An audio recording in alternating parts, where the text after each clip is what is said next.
사람들은 누구나 다 시한부 인생을 살고 있습니다. 우리는 모두 마침내 우리의 삶을 다 마감하고 모두가 다 죽으리라고 하는 사실을 알고 있습니다. 아마 이것을 모르는 사람은 우리 가운데 한 사람도 없을 것입니다. 다만 이제 우리가 언제 우리의 삶을 전부 마치게 되고 언제 정확하게 죽게 되는가 하는 것은 또 아는 사람들이 아무도 없습니다. 사람은 왜 이 세상에 살면서 죽어야만 하는 것일까? 시편 51편 5절에 성경이 밝혀주고 있는 것처럼 인생이라고 하는 것이 태어날 때서부터 죄 중에 잉태가 되고 죄악 중에서 출생했기 때문에 우리의 삶은 한정적인 삶을 살아갈 수밖에 없다고 대답합니다. 모든 사람들이 다 죄에서부터 잉태하고 죄인의 신분으로 태어나는 것입니다. 신약성경 로마서 6장 23절에 분명히 말씀해 주신 것처럼 그 죄의 삭은 사망입니다. 그래서 이제 저와 여러분이 사는 이 지구, 이거 정말 위험한 곳입니다. 우리가 다 아는 것처럼 지난주에는 중국이라는 나라에서 우한 폐렴이라고 하는 질병이 발생했는데 정말 많은 사람들이 죽고 또 이 사람들이 세계 각처에 옮겨져서 일본도 우리 조국 대한민국도 미국도 그리고 캐나다에도 이런 사람들이 갑자기 혜택을 받게 되고 이런 영향을 받게 돼서 결국은 이 사람들이 생명을 위협받는 상황이 우리들 가운데 벌어지고 있는 것입니다. 호주에서는 우리가 아는 것처럼 5개월 넘게 산불이 있어서 그 산불 때문에도 많은 사람들 그리고 많은 동물들이 다 목숨을 잃었습니다. 그리고 이제 부분적으로 일어나는 국지전이기는 하지만 세계 각처에서 도처에서 중동 지방에서 아프리카 지방에서 전쟁이 끝나지 않고 계속해서 벌어집니다. 지진 때문에 태풍 때문에 또 갑자기 몰아닥치는 폭설 때문에도 사람들은 목숨을 잃게 되는 것입니다. 오늘 본문에서는 예수님께서 우리가 이와 같이 위험한 지구상에서 살아가면서 도대체 언제 우리의 삶이 끝날지 모르기 때문에 우리의 인생이 시한부 인생이다 라고 가르쳐 주십니다. 그리고 이 시한부 인생에서 과연 우리가 무엇을 생각하고 우리가 과연 이 시한부 인생에 가장 중요하게 감당해야 될 일이 무엇일까 하는 것을 말씀해 주시는 대목이라고 생각합니다. 그래서 저는 오늘 이 말씀을 통해서 저와 여러분이 우리에게 주어진 인생에서 가장 소중한 일이 어떤 것일까, 우리 남은 인생 가운데 어떤 일을 제일 먼저 감당해야 할 것인가 하는 것을 생각하면서 은혜를 나누려고 하는 것입니다. 본문 13장 1절에 보십시오. 그때 두어 사람이 와서 빌라도가 어떤 갈릴리 사람들의 피를 그들의 제물에 섞은 일로 예수께 아뢰었다 라고 말합니다. 예수님이 계시는 곳에는 언제든지 많은 사람들이 몰려들었습니다. 오늘 이때에도 예수님 주변에는 많은 사람들이 와서 예수님의 가르침을 기대하고 예수님의 말씀을 기대하는 상황이었습니다. 우리가 읽지는 않았지만 오늘 본문 바로 앞에 누가복음 12장 마지막 58절에는 이런 말씀이 있습니다. 내가 너를 고발하는 자와 함께 법관에게 갈 때에 길에서 화해하기를 힘쓰라. 그가 너를 재판장에게 끌어가고 재판장이 너를 옥졸에게 넘겨주어 옥졸이 옥에 가둘까 염려하라. 이제 우리 인생이 마지막 순간에는 하나님 앞에 서게 될 터인데 하나님 앞에 서기 전에 우리가 해야 할 일이 있다 하는 것을 말씀하시는 것 아니겠습니까? 우리가 주님 앞에 서는 날이 있을 것이요 그 전에 해야 할 가장 중요한 일은 우리가 회개하는 일이라고 하는 것을 가르쳐 주신 것입니다. 계속해서 12장 59절에는 내게 이르노니 한 푼이라도 남김이 없이 갚지 아니하고서는 결코 거기서 나오지 못하리라. 이렇게 말씀하시는 것입니다. 여러분, 우리가 우리의 삶을 다 마감하고 마지막 순간 하나님 앞에 서게 된다고 하면 그때는 안타깝게도 더 이상 우리에게 기회가 주어지지 않습니다. 우리가 만약 하나님 앞에 우리의 일생을 마친 그 후에 바로 주님 앞에 서게 된다고 하면 그때는 우리에게 심판이 있을 뿐이요 그때는 우리에게 영벌이 있을 뿐이라고 하는 사실을 성경은 분명하게 가르쳐 주고 있습니다. 오늘 우리는 예수님께서 가르쳐 주시는 말씀 가운데 이렇게 마지막 때에 우리가 해야 할 일, 그리고 예수님께서 이 세상의 끝에는 우리에게 심판이 있을 것이다 하는 것을 가르쳐 주고 계시는 때였단 말입니다. 자, 다시 한번 오늘 이 순간 예수님과 제자들, 그리고 예수님을 따르는 사람들이 어떤 말씀을 듣고 있으며 어떤 교훈을 듣고 있는 것인가 하는 것을 생각하시면서 본문 1절로 다시 돌아가 보도록 하겠습니다. 본문 1절에 보니까 그때 두어 사람이 와서 라는 말씀이 있습니다. 그리고 이 두 사람이 와서 최근에 이 예루살렘 성에서 있었던 일들을 예수님에게 묻는 것입니다. 그때 사건이 하나 있었는데 중요한 사건이었기 때문에 예수님에게 질문하는 상황이 벌어지게 된 것입니다. 빌라도가 어떤 갈릴리 사람들의 피를 그들의 제물에 섞은 일입니다. 엄청난 사건이었습니다. 오늘 빌라도라는 사람이 등장하고 예루살렘 성전이 등장하고 예배가 등장하고 제물이 등장하는데 그 예배 가운데, 그 제물 가운데 피가 등장하게 되고 있는 것입니다. 그 피에 갈릴리 사람들의 피가 섞여졌다. 갈릴리 사람들의 죽음이 이 예루살렘 성전에서 벌어졌다. 이 사건이 도대체 무슨 사건인가 하는 것을 질문하는 것입니다. 여러분, 말씀드린 것처럼 예수님은 지금 인생의 마지막 순간 우리에게 이루어질 심판에 대해서 말씀하고 있는 것입니다. 그러니까 예수님의 가르침의 주제는 심판이었습니다. 사람들의 질문도 심판과 연관된 것이 분명하지 않습니까? 그러니까 이 사람들의 관심은 지금 이 예루살렘 근처에서 벌어지고 있는 이 엄청난 사건, 우리 모두가 알고 있는 이 중요한 일, 이 사람들이야말로 심판을 받는 것인가? 이 사람들의 죄 때문에 결국 이런 심판을 받는 것인가? 라는 질문입니다. 만약 오늘 우리에게 이런 상황이 벌어졌다고 하면 우리들 가운데에는 두어 사람이 예수님에게 가서 이렇게 물으실 것입니다. 이제 중국이라는 나라 우한 지방에서 갑자기 폐렴이 발생해서 이 폐렴에 걸린 사람 누구든지 고열에 시달리고 기침을 하고 그리고 그 접촉한 사람들이 갑자기 다 죽는다는데, 그러면 이렇게 갑자기 아무도 모르는 상황 속에서 느닷없이 죽음을 맞이한 이 사람들은 다 하나님 앞에 죄짓고 심판받은 것 아닌가? 바로 이런 질문이란 말입니다. 그리고 보니 예수님 당시에는 이 예루살렘 지방이 로마의 식민지였습니다. 그리고 이 예루살렘 지방 유대 나라를 다스리는 총독이 다름 아닌 빌라도라고 하는 사람입니다. 그래서 유대인들은 언제나 이 빌라도의 폭정에 시달리고 있었습니다. 그러나 견디다 못해서 틈을 얻으면 이 빌라도에게 대항하는 소위 말하는 항명사태, 반란의 사태가 몇 번 있었습니다. 그리고 결국에는 주후 70년이 되었을 때에는 이 예루살렘이 로마에게 완전히 멸망을 당하는데, 그때 성경에 기록된 것처럼 이 예루살렘 성전이 돌 위에 돌 하나도 남지 않고 무너져 버리는 일이 역사 가운데 있었습니다.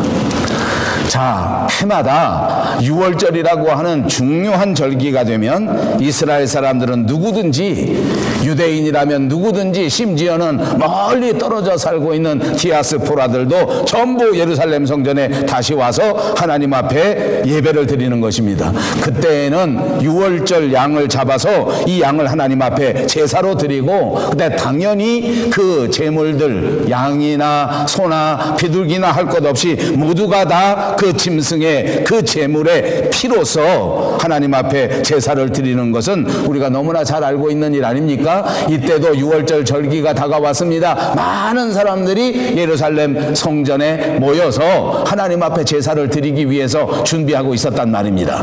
그러니까 당연히 제물들을 잡고 그 제물들의 피가 성전 안에 가득 차 있어서 그 냄새도 있고 실제로 피도 있었습니다. 자, 여러분, 그때에 이 빌라도라고 하는 총독 때문에 갈릴리 사람들이 불만과 불평이 극도에 달았을 때입니다. 그래서 몇몇 사람들이 아마도 실제로 이때 반란을 계획했던 것 같습니다. 우리가 예루살렘 성전에 모였을 때 우리 힘을 합해서 우리를 너무나 괴롭히는 이 빌라도에게 한번 항의를 해보자. 우리가 시위라도 한번 해보자. 아니면 우리가 이 군대를 한번 뒤집어 보면 어떨까? 이런 생각을 했던 것 같습니다. 너무나 안타깝게도 이렇게 모의하는 사실이 빌라도에게 먼저 전해진 것입니다. 빌라도는 이 사실을 알았습니다. 이제 이 갈릴리 사람들 중에 몇 사람이, 유대인 사람 중에 몇 사람이 로마의 총독의 정치에 대하여 불만을 품고 이 예루살렘 성전에서 제사 지내면서 이 반란을 시행하게 될 것이다 하는 정보를 입수한 것입니다. 빌라도는 미리 군병들을 파송합니다.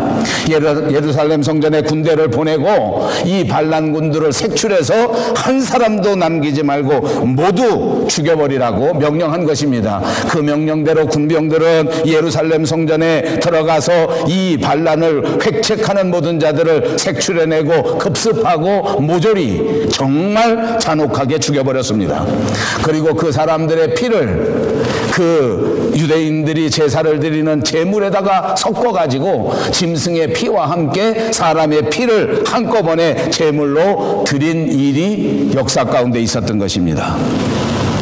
여러분, 이 갈릴리 사람들은 이방인이 아닙니다. 유대인이었습니다. 정통 유대인입니다. 게다가 지금 이들은 다른 일을 하고 있는 것이 아니라 성전에서 하나님 앞에 제사를 드리고 있었습니다. 그런데 하나님이 살아계시다면 도대체 이 정통 유대인 하나님의 선민, 하나님의 자녀들이 하나님 앞에 제사를 드리는 그 중요한 순간에 어떻게 이렇게 끔찍한 일이 벌어질 수 있겠는가? 어떻게 이렇게 사건이 벌어질 수 있겠는가 하는 것이 그때 사람들의 마음속에 일어난 질문이었다는 것입니다. 요즘 현대를 살아가는 우리들에게도 이런 유치한 질문은 끊이지 아니합니다. 자꾸 묻습니다.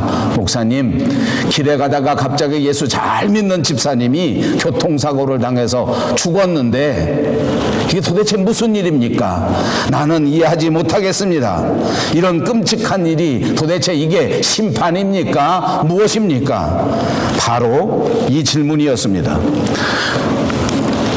본문 2절에 보니까 대답하여 이르시되 너희는 이 갈릴리 사람들이 이같이 해받음으로 다른 모든 갈릴리 사람보다 죄가 더 있는 줄 아느냐. 예수님께서는 대답하실 때에 당시의 사람들이 예측하고 당시의 사람들이 가지고 있던 생각과는 다른 대답을 하신 것입니다. 자, 말씀드린 것처럼 일반적으로 보통의 유대인들은 이렇게 사고를 당하는 것은 자기의 죄 때문이다. 이렇게 병이 드는 것은 하나님 앞에 죄 지은 것 때문이다 라는 생각이 있었습니다. 그런데 오늘 예수님의 대답은 아니라는 것입니다. 3절을 보십시오. 너희에게 이르노니 아니라 너희도 만일 회개하지 아니하면 이와 같이 망하니라.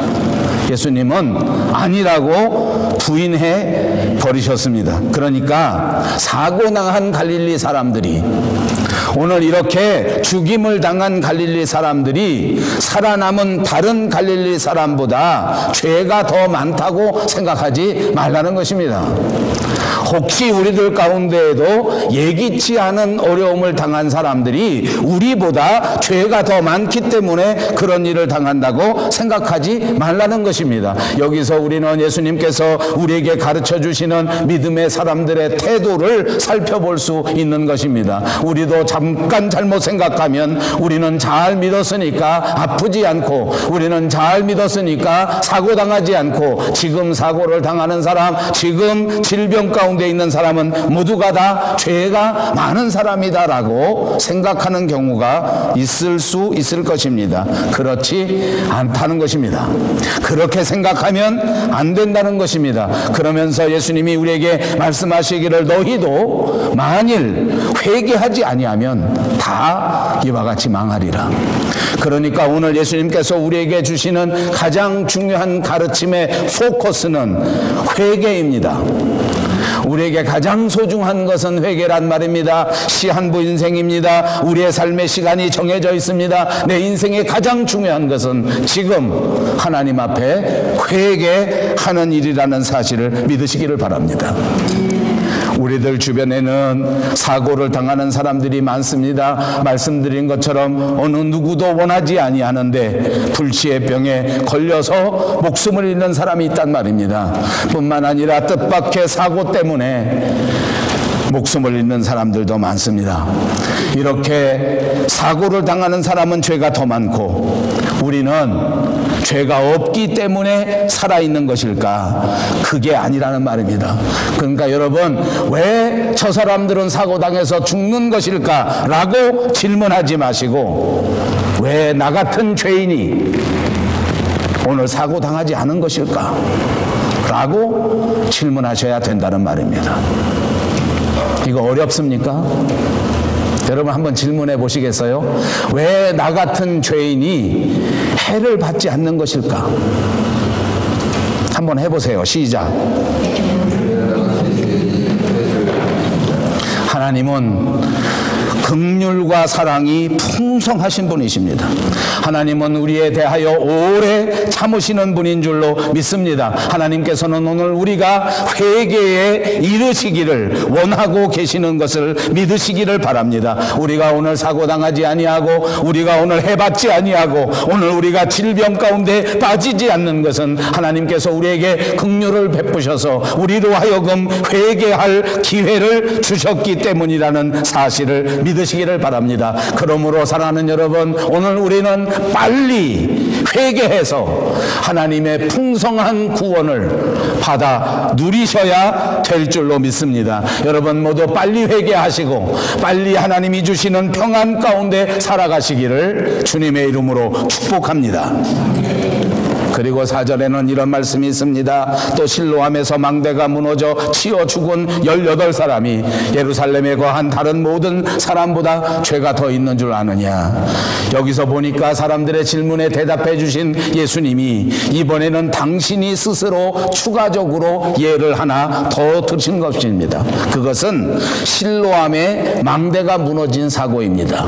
제가 뉴스를 보니까 지난주간 우리 조국에는 저 강원도 춘천 어느 방에서 갑자기 가스가 폭발해서 또 여러 사람이 죽은 사건도 있었습니다. 정말 이상한 일입니다. 도대체 왜 그런 휴대용 가스, 휴대용 취사 도구가 폭발을 하는 것인지, 그리고 그 폭발 때문에 많은 사람들이 죽어야 하는지 정말 알 수가 없는데, 오늘 이 예수님의 예를 보니까 이 예는 실로암이라는 지방에서 갑자기 망대가 무너진 사건을 예수님이 예를 드시는 겁니다. 갑자기 망대가 원인도 잘 모르겠는데 무너져서 거기 18사람이 죽어버린 것입니다. 이제 갈릴리 사람이 아니고 예루살렘 사람입니다. 자, 말씀드리겠습니다. 지금 현대에 사는 사람들에게도 물은 얼마나 중요한 것인지 모릅니다. 제가 가끔 한국에 방문해 보면 한국은 이 식수의 문제가 이제 심각합니다.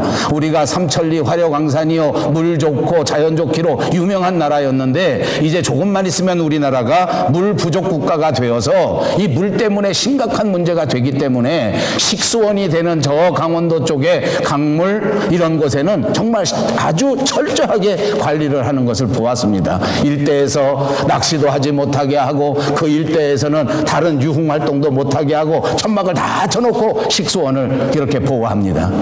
우리가 사는 밴쿠버는 거기보다 조금 낫습니다만 그렇다고 우리도 손 놓고 가만히 있을 형편은 아닌 것 같습니다. 우리도 벌써 이 물이 오염되기 시작하고 이 물이 부족할지도 모른다는 경고를 받고 있습니다. 제가 밴쿠버에 처음 올 때 20년 전만 하더라도 수돗물을 먹는 사람들이 많았습니다. 아니 거의 다였을 것입니다. 요즘은 여기 밴쿠버도 보니까 수돗물을 잘 안 먹습니다. 그만큼 물이 오염됐다는 거 아닙니까? 옛날 예루살렘에도 이 물 문제가 심각했습니다. 그래서 실로암이라고 하는 곳은 바로 이 식수원이 있는 지역인데 여기 물이 너무너무 중요하기 때문에 여기다가 이렇게 울타리를 치고 이 망대를 세워 무서워서 여기를 지키는 겁니다. 사람들이 와서 이것을 오염시켜도 안 되기 때문에 혹시 반란군이 여기에 와서 독을 타거나 나쁜 그런 물질을 여기다가 퍼뜨리면 예루살렘에 있는 모든 사람들이 피해를 볼 것이기 때문에 여기다 망대를 세우고 이걸 지키는 건데, 여기서 망대가 무너진 사건이 벌어진 것입니다. 이거는 자연적인 재해였습니다. 사람이 어떻게 할 수 없는 정말 우발적인 사고였단 말입니다. 그런데 이 망대에서 18사람이 죽었다는 거예요. 이거 예수님이 추가로 든 겁니다. 여기서 하나만 더 강조합니다. 예루살렘입니다. 여러분, 예루살렘은 이스라엘에게 가장 큰 도시, 요즘으로 따지면 아마 서울 대도시일 겁니다. 한국으로 따지면 아마 강남쯤 되는 곳이 아닐까. 우리 밴쿠버면 저 밴쿠버 웨스트 그 정도 되는 곳입니다. 제일 좋은 동네. 제가 왜 말하는지 압니까? 예수님에게 질문하는 사람들은 갈릴리 사람들을 이야기했습니다. 예루살렘 사람들은 갈릴리 사람 좀 무시했습니다. 지역 감정이 옛날에도 있었습니다. 그래서 예루살렘들은 얼마나 건방진지, 자기들은 하나님 앞에 축복받아서 자기들은 하나님에게 큰 복을 받은 사람들이기 때문에 보통 갈릴리 사는 사람들하고도 다르고, 다른 나라 사는 이방인들은 개 돼지만도 못하고 그런 생각을 가진 사람인데, 이 예루살렘 사람이 18명이 죽었다는 것입니다. 그러면서 4절에 우리에게 물어보신 것입니다. 또 실로암에서 망대가 무너져 치어 죽은 18사람이 예루살렘에 거한 다른 사람보다 죄가 더 있는 줄 아느냐. 그런데 5절에 보니까 너희에게 이르노니 아니라 너희도 만일 회개하지 아니하면 다 이같이 망하리라. 이 다른 예를 드시고도 예수님은 또 똑같이 다시 말씀합니다. 이제 이 시한부 인생에서 만일 회개하지 아니하면 너희도 똑같이 이렇게 망하게 된다고 말입니다. 사고를 당한 사람은 죄인이고 죄가 없는 사람은 사고를 당하지 않는다라는 생각은 틀린 생각입니다. 사고를 당한 사람을 보면 그것을 거울 삼고 내가 빨리 회개해야 되겠구나 라고 생각하는 것이 마땅한 태도요, 마땅한 자세라고 주님이 우리에게 가르쳐 주시는 것입니다. 오늘 우한폐렴을 맞이하고 오늘 산불을 맞이하는 저와 여러분이 이제 내가 빨리 회개해야 되겠구나, 빨리 예수님 만날 준비를 해야 되겠구나. 여러분, 이거 정말 중요한 일입니다. 혹시 여러분들 중에 많은 분들이 아시겠습니다만은 저는 농담 비슷하게 그런 말을 많이 합니다. 빨리 죽으면 은혜다. 어른들한테는 너무 죄송합니다만 어떨 때 생각하면 빨리 죽는 게 은혜인 것 같아요. 그래서 제가 가끔가다 그런 말을 합니다. 제 사무실에 같이 근무하는 우리 집사님이 있습니다. 제 이야기를 많이 들으니까 자기도 보고 배우는 모양입니다. 어느 날 몸이 아프다고 이머전시 병원에 갔다 왔길래 제가 아이고 몸을 조심해야지 집사님, 그렇게 어떡하려고, 약은 먹었어? 병원엔 가봤어? 빨리 가봐야지. 아프면 이머전시라도 가야지. 아무 때고 밤이고 낮이고 나한테 전화해. 내가 데려갈게. 하나도 안 지킬 것을 립 서비스로 제가 그렇게 말했습니다. 그랬더니 그 집사님이 나한테 하는 말이 이 목사님 죽으면 되지요. 아버지, 제가 맨날 그렇게 하니까 자기도 따라하는 거예요. 여러분 착각하지 마십시오. 빨리 죽는 것은 은혜입니다. 맞습니다. 그럼 죽으면 어떻게 되겠습니까? 내놓을 거 있습니까? 열매가 있습니까? 살고 싶어서 사는 것 아닙니다. 여러분, 남은 시간에 살고 싶어서 아둥바둥 살으라는 말이 아닙니다. 열매가 있는 분은 지금 빨리 가시는 것이 축복입니다. 열매가 없으십니까? 큰일입니다. 주님 만나서 어떻게 하시겠습니까? 보십시오. 이제 주님은 비슷한 내용으로 6절에서 9절의 비유를 드십니다. 팔레스틴 지방에는 무화과 나무도 있고 포도나무도 있습니다. 포도나무는 그 열매가 얼마나 좋은지 귀한 나무입니다. 울타리를 치고 짐승들이 함부로 들어오지 못하도록 하고 정성껏 포도나무를 키웁니다. 거기서 열매가 나오고 포도가 나오면 사람들에게 큰 유익이 있기 때문입니다. 유익 정도가 아닙니다. 맛있게 먹고 나머지는 모두가 다 포도주를 담궈서 두고두고 먹을 수 있는 그 하나도 버리지 않을 소중한 나무가 포도나무 아닙니까? 무화과 나무는 그렇지 않다고 합니다. 그냥 가만히 놔둬도 저절로 살아가는 나무가 무화과 나무라고 합니다. 거기다가 열매를 얼마나 많이 맺는 거 보니 1년에 5번 열매를 딸 수 있답니다. 그리고 보니까 2달, 석 달이면 한 번씩 열매를 맺는 게 무화과 나무입니다. 길거리에 가도 무화과 나무가 있습니다. 여기 가도 무화과 나무가 있습니다. 아무렇게나 그냥 놓아두어도 무럭무럭 잘 자랄 뿐만 아니라 1년에 5번씩 열매를 맺는 나무가 무화과 나무입니다. 그런데 그 무화과 나무를 예를 드시는 것입니다. 거기다가 상징적으로 포도밭이 등장합니다. 말씀드린 것처럼 포도밭은 포도나무를 심는 곳이란 말입니다. 포도나무는 가치가 있는 나무입니다. 소중한 나무입니다. 그런데 그 포도밭에다가 무화과 나무를 심습니다. 이것은 바로 무슨 말인가 하니 포도원에 무화과 나무를 심는 일은 정말 이례적인 일이라는 것을 말하는 겁니다. 특별한 사람이 아니면 이렇게 하지 않습니다. 왜냐하면 길거리에 나가 아무데나 뿌려놔도 되는 무화과 나무를 왜 울타리 쳐놓고 옥토가 있는 그 포도원에다가 기르겠느냐는 말입니다. 상징적인 의미가 있는 것입니다. 포도원에 무화과 나무를 심었습니다. 그리고는 그 주인이 3년씩이나 열매를 맺기를 기대하고 열매를 찾아서 와 보았습니다. 그런데 3년 동안 허탕을 쳤습니다. 어느 성경학자가 말합니다. 이건 단순히 3년을 말하는 것이 아니다. 유대 나라, 팔레스틴 나라의 농사법을 조금만 알면 실제 이 3년은 5년이 훨씬 넘는 것을 말하는 것이다 라고 분석하는 것도 있습니다. 시간이 없으니까 저는 그냥 넘어가겠습니다. 3년이라도 많이 기다려준 겁니다. 말씀드린 것처럼 무화과 나무는 1년에 5번씩이나 열매를 맺는 것인데 3년이 지나도 열매를 맺지 못하면 이 나무를 어떡하겠습니까? 어떤 사람이 과연 이 나무를 그냥 보존하겠습니까? 번쩍 들어서 내다가 그냥 버려버리지 않겠느냐 그 말입니다. 여러분, 도대체 이 나무는 무엇이길래 포도원에 심겨지고 3년 동안 아무 열매가 없는데도 찍어버리지 않는 것일까? 은혜 받은 나무라 그 말입니다. 그것이 비유입니다.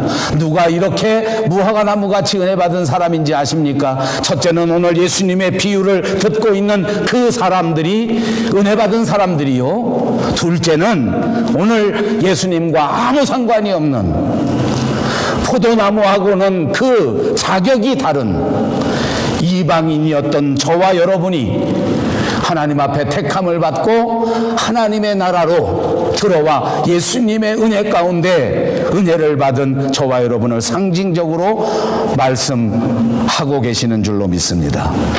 7절에 보니까 포도원지기에게 이르되 내가 3년을 와서 이 무화과에서 열매를 구하되 얻지 못하니 찍어버리라. 어찌 땅만 버리게 하겠느냐. 여기 주인의 마음은 정말 너그러운 마음입니다. 그 기다림도 우리가 이해할 수 없을 정도로 정말 오래도록 기다려 주시는 분이었습니다. 보통 사람들이라면 이해할 수가 없는 일입니다. 그런데 이것이 예수님께서 우리에게 가르쳐 주시는 하나님의 나라입니다. 여러분 명심하십시오. 이것이 하나님의 나라입니다. 아무 가치가 없는 무화과 나무 같은 저와 여러분을 포도원에 선택해 주시고 이 포도원에 심어 주시고 1년도 2년도 또 3년도 우리가 정말 하나님의 자녀답게 하나님의 아들답게 하나님의 딸답게 거룩한 삶을 살아갈 수 있도록 참아주시고 기다려주시고 참아주시고 기다려주셨다는 예화의 말씀인 줄로 믿습니다. 이 주인은 하나님입니다. 오늘 여기에 이 포도원을 지키는 과수원 지기는 바로 예수님을 의미하는 것입니다. 여기서 하나님은 참고 기다리십니다. 예수님은 하나님이 참고 기다리시도록 우리를 위하여 중보해 주시고 한 번만 더 기회를 달라고 기도해 주시는 중보자의 역할을 보여주고 있습니다.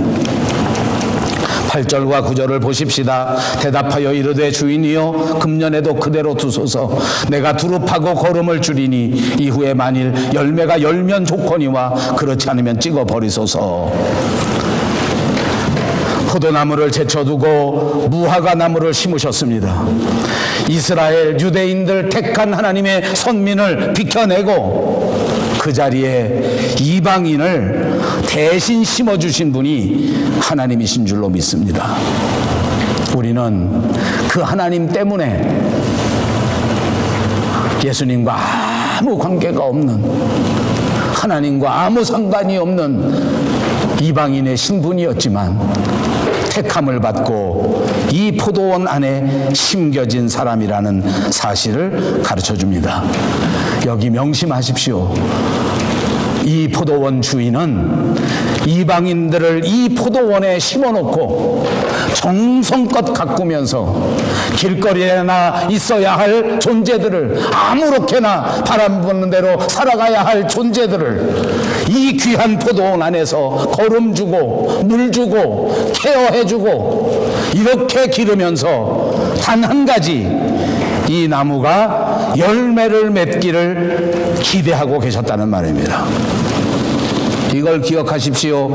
은혜를 받는 것만으로 만족할 수 없다는 말입니다. 이 비유에는 무엇입니까? 이토록 받기만 하는 것으로 끝나서는 안 된다는 것입니다. 이토록 많은 것을 받았기 때문에, 이토록 기대할 수 없는 은혜를 받았기 때문에 반드시 하나님 앞에 열매를 내어놓아야 한다는 비유인 줄로 믿습니다. 무화과 나무를 보십시오. 흙을 통하여 양분을 공급받습니다. 흙에서 기운을 끌어들인 것입니다.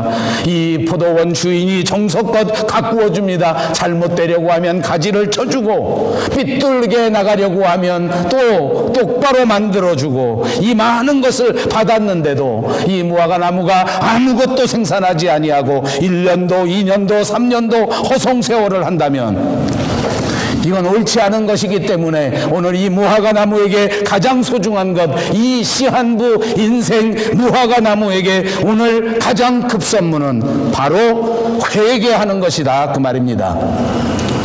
여러분, 우리가 포도원에 심겨진 무화과 나무를 비유한다고 생각한다면 이제 우리의 남은 인생은 가장 급선무가 하나님 앞에 회개하는 것입니다. 이제 우리들에게 남은 인생을 어떻게 살아가시겠습니까? 그냥 바람 부는 대로 사시겠습니까?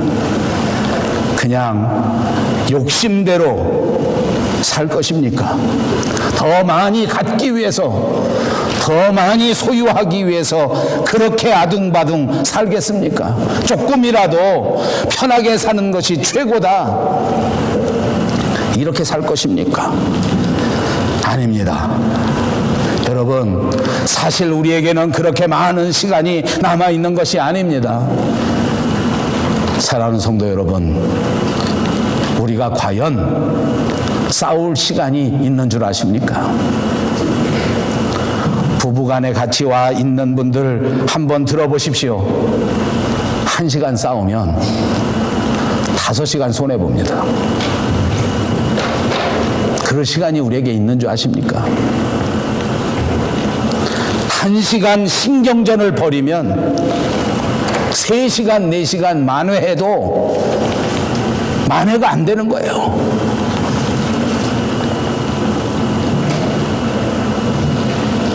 교회는 하나님께서 주신 거룩하고 신령한 하나님의 가족입니다. 교회 안에서 팽팽하게 서로 경계하고 서로 긴장하고 서로 다투고 서로 깎아내릴 시간이 있는 것 같습니까? 아닙니다. 싸우고 있는 동안 1년도 2년도 허송세월을 보내버립니다. 열매를 맺지 못한단 말입니다. 주인이 오셨을 때에 크게 실망할 수밖에 없다는 것입니다. 사랑하는 여러분, 이미 도끼가 우리 인생에 놓여져 있다는 사실을 잊지 마십시오. 아무리 젊은 사람도, 아무리 청년도, 아무리 40대도 여러분의 인생 이미 도끼가 놓여져 있는 것입니다. 우리에게 선택이 없습니다. 분쟁은 우리의 선택이 아닙니다. 싸움은 우리의 선택이 아닙니다. 결단코 더 이상 무의미한 인생을 살아서는 안 된단 말입니다. 이제는 정말 하나님 앞에 열매 맺는 인생이 무엇인지 그 열매를 위해서 최선을 다하고 그 열매를 위해서 뜨겁게 열정을 집중해야 하는 것이 저와 여러분에게 남은 이 시한부 인생에서 가장 중요한 책임이라고 하는 사실을 믿으시기를 바랍니다. 사랑하는 여러분, 이제 우리에게 주어진 남은 인생을 어떻게 살 것인지 여러분 스스로의 마음속에 질문하시고 또 질문하시고 묻고 또 물으시기를 바랍니다. 우리가 해야 할 일은 이 남은 인생의 진짜 의미를 깨닫고 복음의 일꾼이 돼서 우리에게 주어진 사명에 최선을 다하고 난 다음에 하나님 앞에 설 그때에 기쁨으로 우리의 열매를 내어놓고 당당하게 예수님을 만날 수 있는 저와 여러분 그리고 우리 교회가 되시기를 주님의 이름으로 축복합니다.